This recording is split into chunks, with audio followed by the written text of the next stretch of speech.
뭐 이렇게 설명 제가 안 해도, 자, 오늘 제가 같이 1시간 동안 들려드릴 제품이 프랑코 세브린이라고도 발음하고, 이제 뭐 셀브린이라고 예전에 발음했는데, 이태리 사람들은 서블린 뭐 이렇게 발음하더라고요. 프랑코 세블린의 아코르도 골드베르크. 이 스피커의 컨셉은 제 영상 리뷰에도 나오고 다른 분들도 한 번씩 다뤘으니까 이 제품이 뭔데, 이걸 정의를 해드리자면 83년에 시작한 소노스 파베르가 중간에 많이 흔들렸어요. 지금도 소노스 파베르는 있는데 80년대 소리하고는 길이 달라졌어요. 그리고 본인도 90년대 말까지 하다가 마지막으로 스트라디바리 오마주를 만들다가 거기까지만 설계하고 나왔어요. 그게 묘하게 좀 사람들 알려지고 사람들이 좋아할 만한 때쯤 되면 제작자는 또 회사에서 쫓겨나거나 뭐 싸우고 나오는 경우가 많잖아요. 근데 프랑코 세블린도 그렇게 해서 소노스 파베르를 나오게 됐고, 그때부터 소노스 파베르는 다른 길을 갔습니다. 지금 아시겠죠? 맥킨토시 그룹으로 들어가서 조금 더 하이엔드적으로 지향을 하는 그런 사운드로 간 게 현재 소노스 파베르고, 등급이 굉장히 많아졌죠. 막 저 위에 아이다부터 뭐 릴리움 이런 것부터 아주 작은 스피커까지 포트폴리오가 넓어지는 데 비해서 프랑코 세블린은 원래 내가 하고 싶었던 대로 그렇게 쭉 가는 브랜드를 만들었어요. 굉장히 치밀한 분이라 10년을 준비해 가지고 설립해서 그 테마 만들고 뭐 이렇게 하다가 3년 만에 돌아가셨어요.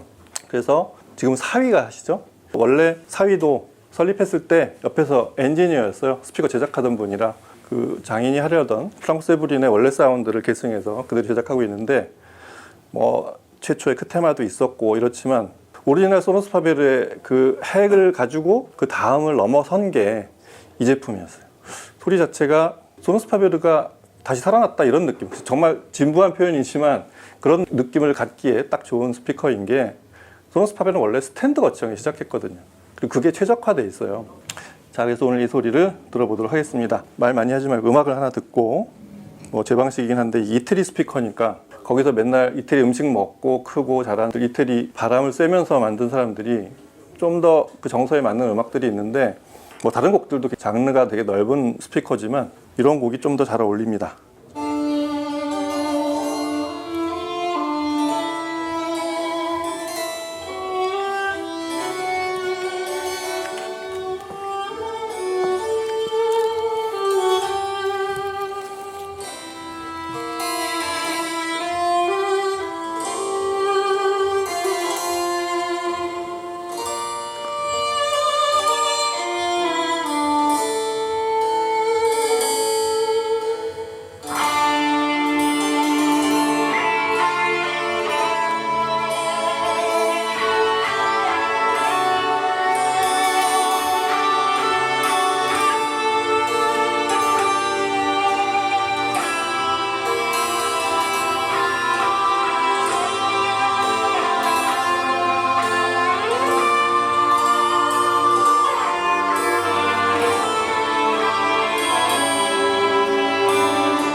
이 곡을 들은 이유는 아까 말한 이태리 정서가 맞고 이런 것도 있지만, 이 스피커가 갖는 그 어디까지 쭉 감정을 파고 들어가냐 이런 거 있잖아요.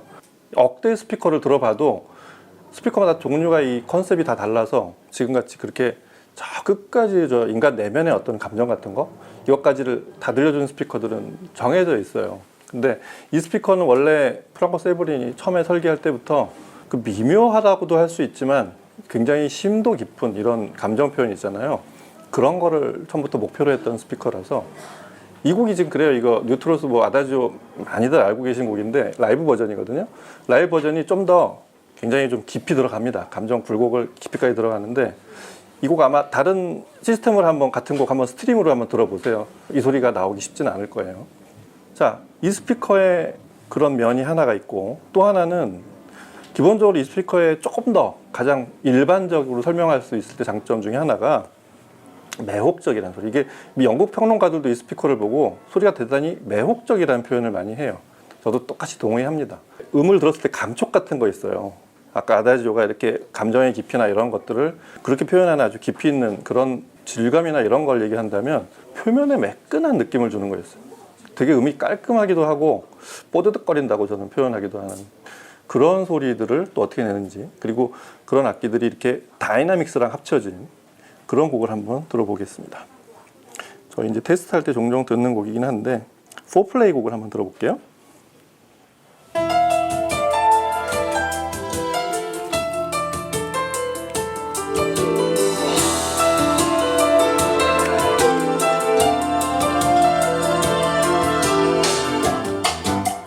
이 곡을 듣는 포인트 중에 하나, 원래 다이나믹 테스트 할 때도 많이 듣는데 제가 이 곡을 지금 들은 이유는 겉에 제가 아까 뽀드득거렸다고 하는 당당당당당 주로 고음 쪽에서 그 표면이 매끄러운 느낌 있잖아요.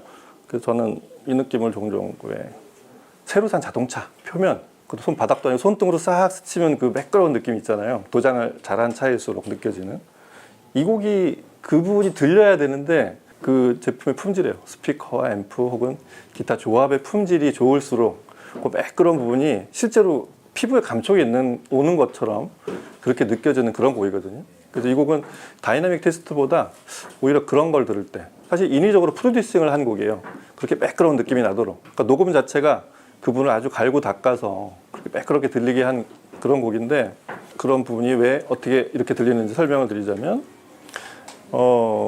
소노스 파베르를 프랑크 세브린이 떠난 이유 중에 하나가 유닛 공급이 끊겨서 좀 제작에 문제가 생겼어요. 소노스 파베르 최전성기 때는 다인하고 스캔스픽 유닛을 다 썼어요. 저희가 잘 아는 그 최고의 유닛들을 다 썼거든요.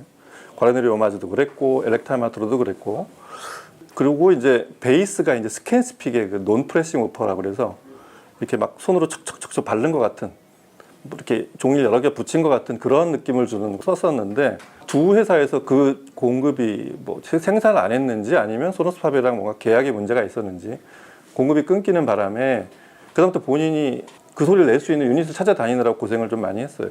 그래서 말년에 만든 뭐 크레모나나 그다음에 저 스트라디바리 오마주 이런 것 제품을 보면 이전에 쓰던 유닛하고 달라졌었는데 여하튼 자신의 회사를 만들어서 그래서 유닛에 굉장히 신경을 많이 썼어요. 그래서 이거는 사실 특주품이에요. 그 스캔스픽의 설립자 중에 2명이 설립을 했는데 그 중에 라그노 리안가 하여튼 그런 분이 있어요.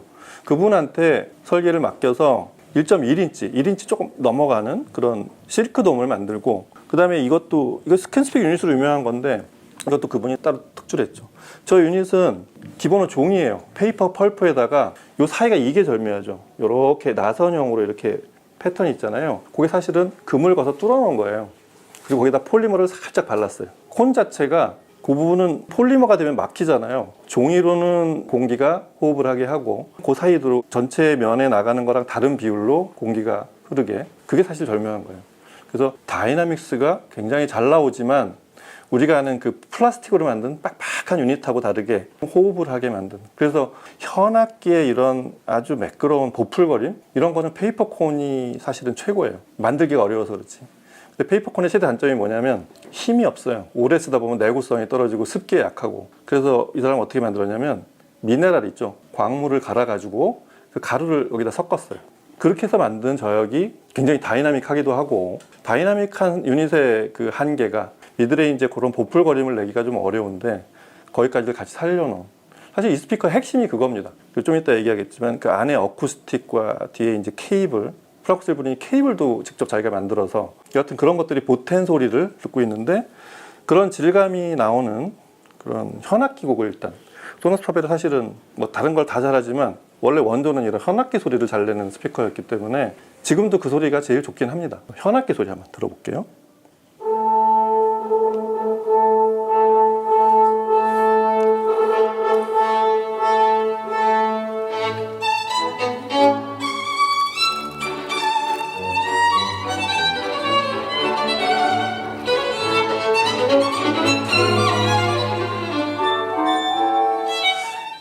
오늘 아날로그로 시연하는 방에 있다가 왔는데 역시 아날로그하고 디지털 소리가 좀 차이가 있긴 한데, 예로 들으니까 그런 현악기 특유의 질감이나 이런 것들은 소노스 파벨의 원래 기질이 그대로 있어서 그대로 진화시킨 거라서 굉장히 듣기 좋은 것 같아요.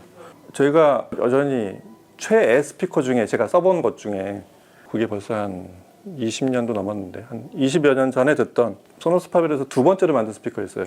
엘렉타 아마토르라는 스피커가 있는데 지금도 버전 5인가가 이제 새로 나왔어요. 근데 소리가 좀 달라요, 예전하고. 근데 그 스피커가 그보다 한 5년 후에 만든 과르네리 오마주랑 다른 거는, 과르네리 오마주는 조금 특이하게 만들었어요. 바이올린 소리랑 똑같이 내려고 만든 스피커였고, 엘렉타 아마토르는 작은 사이즈로 큰 소리를 내려고 만드는 스피커였단 말이에요. 근데 유일한 문제가 뭐냐면 저음이 아까 말한 그런 스캔스픽의 논 프레싱 우퍼를 썼는데 그 우퍼가 소리가 내기가 굉장히 고약해요. 그 들어간 스피커들이 굉장히 많은데 대표적으로 프로악 2.5라는 스피커 아세요? 혹시? 리스판스 2.5? 저역 양감은 무지하게 나오는데 해상도가 딱 떨어지게 하려면 막 300W 이상 모노블록 써야지 딱 떨어지기 시작합니다. 그렇게도 완전히 딱 떨어지지 않는데 엘렉타 아마토르가 소리가 그랬어요. 그거를 좀 구사하기 좀 어려워서 제가 여러 앰프들을 한 1년 넘게 쓰면서 듣다가 도저히 안 되겠어서 아, 이건 팔아야 되겠다 했다가 딱 맞아떨어진 앰프가 있었는데 그게 맥킨토시였어요. 베이스가 너무 잘 나오는 거예요. 굉장히 잘 맞아요. 이 제품이 되니까 베이스가 울리기 쉬워졌어요. 일단 아까 말한 그 스캔스픽 그 설립자분이 특주에서 만든 그런 유닛으로 교체돼서 베이스도 좀 더 쉽고 유연하게 나오고 고음도 좀 트여졌지만 원래 소리는 그대로 유지한 채로 그렇게 진화됐고, 이 스피커 저음이 어디까지 내려가는지 아세요? 꽤 많이 내려가요. 39Hz까지 내려갑니다. 여기 에센스가 옆에 있는데 얘도 비슷해요. 얘는 34Hz인데 쟤는 크니까 키가 그 정도 나올 수 있는데도 되게 낮은 스피커임에도 불구하고 얘가 39Hz까지 내려가는 저역이 나오는 게 이게 신기하죠. 다이나믹스는 다이나믹스 잘 나오고, 보면은 이 뒤쪽에 포트가 이렇게 비스듬히 있잖아요. 이 포트가 2인치인데 깊이가 7인치예요. 이 스피커를 보면 옆면이 이렇게 직선이 하나도 없어요. 살짝 다 곡면이고 서로 대칭이 서로 마주보지 않게 앤티 패러렐이라고 자기들은 그렇게 부르던데 평행선이 하나도 없는 거예요. 그렇게 해서 음이 이렇게 들어가면 여기서 마주쳐서 다시 반사가 되질 않아요. 이쪽으로 울려도 서로 마주치지 않고 이렇게 하다가 디퓨징이 되는 거죠. 그리고 저음이 크게 울려도 이 7인치 깊이로 포트를 깊게 만들고 이 금속으로 이렇게 만들어서 저음이 대단히 선명하게 나오면서도 원래 다이나믹스 그 파워 핸들링을 그 진폭을 약화시키지 않게 만든 거죠. 그래서 그런 소리가 나고, 그 다음에 이제 더 중요한 게 순도, 저역도 낮고 고음도 원래보다 좀 더 매끄럽게 나오면서 순도를 떨어뜨리면 안 되니까. 그래서 프랑코 세브린이 나와서 제일 먼저 했던 게 그 사람 케이블 만들어서 팔았어요. 팔라디움인가? 뭐 그런 케이블을 아는 분들만 아는데 소노스 파벨 나와서 한 10년 동안 케이블 만들고 있었어요. 그러면서 이제 스피커를 준비한 건데, 이 스피커에도 프랑코 세브린 본인이 만든 그 케이블링과 그다음에 네트워크가 고순도로 이 스피커를 재현하기 위해서 일단 케이블이 은도금 동선을 썼어요. 은도금 동선 쓰면 동선의 그 다이내믹스가 나오면서 해상도가 높게 나오는 효과가 있잖아요. 은도금 동선 잘 만들면 굉장히 좋습니다. 그리고 뭐 네트워크에도 그 목스사라는 저항 잘 만드는 회사였어요. 그 회사 저항하고 그 커피시터가 되게 중요한데 이렇게 들어오면 전기가 이렇게 딱 잡고 있다가 배터리처럼 놔주는 장치인데, 그것도 뭐 이렇게 폴리프로필렌으로 만든 그런 특주 커피시터가 있는데 그걸 썼습니다.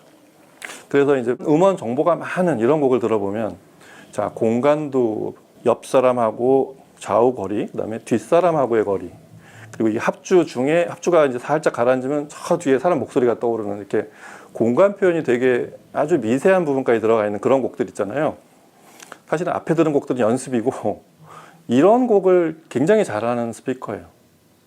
지금 들을 이 곡을 재생을 잘하는, 제 테스트에 종종 쓰는 곡인데 재생을 잘하는 시스템 스피커가 그렇게 많지 않습니다. 한번 어떤 소리가 나는지 한번 들어보세요. 네. 맥킨토시 좀 설명 좀 더. 아, 이거요? 지금 시연 중이네. 스피커가 네. 잘 안 되는데 맥킨토시가 유일하게 나와요. 왜 그런지. 네, 왜 그런지. 맥킨토시가 좋은 점, 트랜스를 잘 만들어요. 그게 벌써 70년이 넘은, 처음에 계속 트랜스만 만들었고, 그 시절에 이제 마란츠 뭐 이런 회사들이 처음에 본인의 기술이라는 거는 트랜스 기술밖에 없었어요. 나머지 전기 전자는 이제 뭐 다른 데서 이제 끌어오든, 트랜지스터는 자기들이 못 만드니까 어디서 사오든 이렇게 해서 만드는 건데, 트랜지스터는 자기들이 만든 규격으로 여러 개 꽂으면 출력이 올라가는 거고 다 대신할 수 있는데, 트랜스만큼은 남들이 해줄 수 없고 그게 사실 그 회사의 소리라고 할 수 있는데 맥킨토시는 여전히 제일 잘하는 게 트랜스 만드는 기술이에요. 진공관 시절을 지나서 출력 트랜스가 필요 없는 시절이 왔을 때도 이건 우리의 사운드야 라고 해서 출력 트랜스를 계속 고집했어요. 진공관 앰프는 임피던스가 스피커랑 매칭하기가 어렵기 때문에 출력 트랜스가 필요한데 솔리드 스테이트는 트랜지스터 앰프는 그게 필요 없거든요. 근데 맥킨토시는 여전히 그걸 고집해서 여전히 출력 트랜스로 구동하는, 그러니까 출력 트랜스가 있어서 생기는 장점은 저음을 굉장히 구사를 잘 할 수가 있어요. 소노스 파베르처럼 그 우퍼 구경은 한 뭐 6인치밖에 안 되는데 저음이 안 터지는 그런 우퍼들 있잖아요. 맥킨토시 여전히 그런 스피커가 있을 때는 맥킨토시 들으면 저음이 너무 시원하게 잘 터집니다. 그래서 아까 말한 그런 고약한 유닛도 저역이 너무 명쾌하게 터져가지고 그래서 그랬습니다. 여하튼 맥킨토시는 그런 배경이 있고, 자, 이 곡을 그러면 아코르도 골드베르크의 해상도, 공간 표현, 음원에 있는 정보들을 어떻게 표현하는지 한번 들어보도록 하겠습니다. 그리고 끝으로 이 제품의 가장 큰 장점은 요새 이제 오디오도 여자분들도 많이 하시는데, 여자분들이 많이 한다는 의미는 직접 오디오를 걸 권한들이 많이 생기셨죠. 원래 권한이 있었죠, 그죠? 남편이 산다 그러면 그거 사지 말고 이거 사, 뭐 이런 거 결정 다 하시잖아요. 결제 받는다고 그러던데 보통. 근데 이 스피커는 여자분들이 먼저 좋아할 수 있는 점을 굉장히 많이 갖고 있어요. 디자인적으로 아까 음향적으로 이렇게 곡면을 만들기도 했지만 이 제품은 초기부터 맨 바깥쪽에 원목을 사용하는 제품이에요. 이 제품도 24조각이 들어가 있어요. 그걸 기가 막히게 서로 이어 붙여서 만든. 근데 뭐하러 그렇게 힘들게 만들었겠어요? 이쁘게 만들려고. 그렇게 해서 이렇게 칠하고 샌딩을 한 다음에 또 칠하고 이렇게 여러 겹을 칠해서 이런 광택도 내고, 그냥 나무 마감이 아니라 이런 조금 그러니까 가구 같은 느낌? 사실 가구라고 표현하는 것보다 가구보다 높은 등급의 제품인데 그렇게 만들고, 이 앞에 이 그릴 항상 이렇게 만들잖아요. 이건 이렇게 만들 필요 없는데 멋있으라고 그렇게 만들었어요. 그리고 요 위에 이 크롬 도금 같은 거 한 거 보시면 이게 거울보다 더, 거울은 사실은 비율만 맞게 보이면 되는데 얘는 그거보다는 훨씬 품질이 높은 그런 도금을 요 그릴 커버에도 했지만 이 바닥도 그렇게 돼 있어요. 하여튼 그런 디자인까지도 굉장히 갖고 싶은, 이 제품을 집에 들어놓으면 뭐 아까 뭐 진짜 핸델의 아리아 이런 걸 듣는 그런 것보다는 매일 듣는 그런 곡들 있잖아요. 아빠가 듣는 곡은 굉장히 좋다고 하는데 난 잘 모르는 곡들이고, 나는 일단 아파트나 이런 곡이 잘 들려야 될 거 아니에요, 애들은. 그런 곡들을 잘 내주는 스피커예요. 그래서 제가 항상 스피커의 어떤 품질을 얘기할 때 뭐 앰프도 그렇지만 일반인들이 제일 많이 듣는 곡들도 잘 들려야 돼요. 꼭 고음질이 아니라도 그런 곡들의 뉘앙스까지 살려주는 제품이 제일 좋은 스피커인데, 이 스피커가 그런 점을 굉장히 많이 갖고 있어요. 그러니까 프랑코 세브리는 상업적인 기술도 굉장히 뛰어난 사람이에요. 나 열심히 만들고 최고의 스피커라고 혼자 그렇게 하면 뭐예요? 다른 사람들이 인정해주고 많이 사야지. 그래서 이런 곡들도 그냥 일상에 들을 수 있는 편한 곡들도 좋은 소리를 낸다는 것도 또 이 제품의 큰 장점인데 의외로 그런 거 많이 알려지지 않은 것 같아요. 이런 곡 한번 들어보시죠.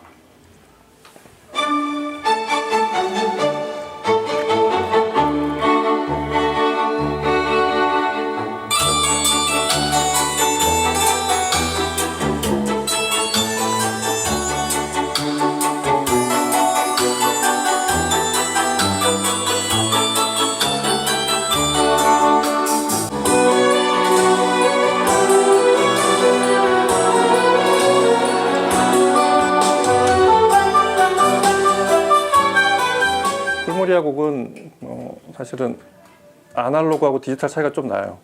아날로그 들으면 굉장히 좋습니다. 그럼에도 불구하고 지금 이런 곡들도 스트리밍으로 들어도 소노스 파벨 같은 스피커에서 그 폴모리아라는 악단은 좀 막연한 얘기라고 이제 감성이라고 하는데, 그 보풀거리는 그런 음색 같은 거를 체인버 오케스트라로 그런 소리를 되게 잘 내주고, 그러니까 멜로디 라인이 되게 이뻐서 이걸 뭐 이렇게 집중해서 듣기도 하지만 그럴 분들보다는 이렇게 틀어놓고 집에서 뭐 이렇게 왔다 갔다 하면서 들을 때도 그럴 때 많이 듣는 곡인데, 품질의 차이가 꽤 있어요. 폴모리아를 잘 내주는 시스템이 있는데 브랜드의 특성을 타는 그런 브랜드와 제품들이 있어요. 그래서 폴모리아를 한번 제대로 들어보시면 폴모리아 음질 굉장히 좋습니다. 아날로그 특히 그렇게 한번 들어보시라는 거. 그리고 이제 이태리 가수들 노래만 잘하냐, 또 우리 가요도 한번 들어봐요. 가요를 꼭 틀어달라는 분이 있고, 가요를 이렇게 굳이 하이엔드로 들어야 되냐라는 분들도 있는데, 가요 중요합니다. 가요도 이제 수준이 많이 올라왔고 가요곡 중에 이제 옛날 곡들도 특히 그렇지만 최근에도 굉장히 녹음도 좋고 좋은 곡들이 많이 생기고 있는데 소위 걸그룹, 보이그룹에 가려져서 그런 게 잘 안 보이는데 하여튼 가요도 좋은 음반들이 많이 나온다는 거. 이건 뭐 요새 음반은 아니지만 한 10년 됐는데 녹음을 잘하는 음원 중에 하나예요. 테스트용으로 저도 종종 쓰는데 이 곡의 문제는 이 자우림 노래인데 보컬은 훌륭해요. 자우림 김윤아의 목소리는 녹음을 꽤 잘했는데 기타가 나오기 시작하면서 뒤 무너져요. 일단 하이파이가 무너지기 시작해서 딱 거기까지만 듣겠습니다. 나중에 한번 들어보세요. 서로 음악 세계도 안 맞아서 솔로 앨범을 낸 거기도 하지만 뭐 자우림이 해산을 한 건 아니니까. 근데 이런 부분들이 아마 나는 좀 더 이렇게 내 목소리만 녹음을 더 잘하고 싶다. 밴드 없이도 뭐 그런 걸 원해서 이제 아마 315, 360 같은 고잉홈 있는 앨범 있죠, 솔로 앨범. 뭐 그런 걸 냈는지 모르겠는데 그럼에도 불구하고 뭐 저희가 듣기에는 훌륭한 곡입니다. 선생님 질문 한 가지 드릴게요. 예, 질문하고 있으면 하세요. 소너스 파베라하고는 어떻게 다를까요? 아까 초반에 설명을 드렸는데 어떻게 들어가시죠? 소노스 파베르는 이 프랑코 세브린이 떠나고서 여기도 한 10년이 암흑기가 있었어요. 왜 헤어졌는지 뭐 여러 가지 뭐 하여튼 투자자가 들어오면서 프랑코 세브린이 일단 떠났고 내가 만드는 사운드하고 좀 방향이 다르다 해서 떠나면서 본인은 원래 소노스 파베르 자기가 설립했을 때 소리를 만들러 갔고 소노스 파베르는 맥킨토시 그룹이 일단 인수를 했어요. 그래서 본사를 아예 저쪽 소노스 파베르 본사가 있는 이태리로 갔다가 그러고 모회사가 또 바뀌어가지고 다시 뉴욕으로 돌아와라 해서 다시 다 본사는 이동을 하고 제작만 이태리에서 하는 상태가 됐는데 그 사이에 새로운 사장이 그 두 사람이 왔어요. 그 태존이라는 사람하고 리뷰 쿠쿠자라는 디자이너가 둘이 왔는데 원래 소리하고 당연히 똑같을 수가 없고 간단히 스타일만 말씀드리면 일단 레인지가 아주 넓어져서 아이다, 릴리움, 일크레모네즈가 있는 라인업은 원래 소리만큼 좋아요. 대신 무지하게 비싸고 등치가 커요. 유닛이 막 10개, 9개씩 달리고 그리고 사실 그 밑에 이제 아마티 라인업이 있는데 소리 성향이 약간 하이엔드 쪽으로 갔어요. 그러니까 얘랑 비교하면 제 기준이긴 한데 소노스 파베르 특유의 그 현 같은 걸 보풀보풀 내주는 그런 미세한 떨림들 있잖아요. 그런 건 사라졌어요. 대신 해상도가 훨씬 높아졌어요. 그래서 소리가 달라진 거죠, 서로. 뭐 소노스 파베르는 그렇게 가고 있는데 다시 말씀드리지만 원래 83년에 만든 소노스 파베르 소리는 이쪽이 훨씬 가까워요. 제작자가 같은 사람이니까. 뭐 그런 차이가 좀 있습니다. 자, 오늘은 저는 여기서 마치고 또 다른 일을 하러 가야 돼서 내일 또 뵙겠습니다. 감사합니다.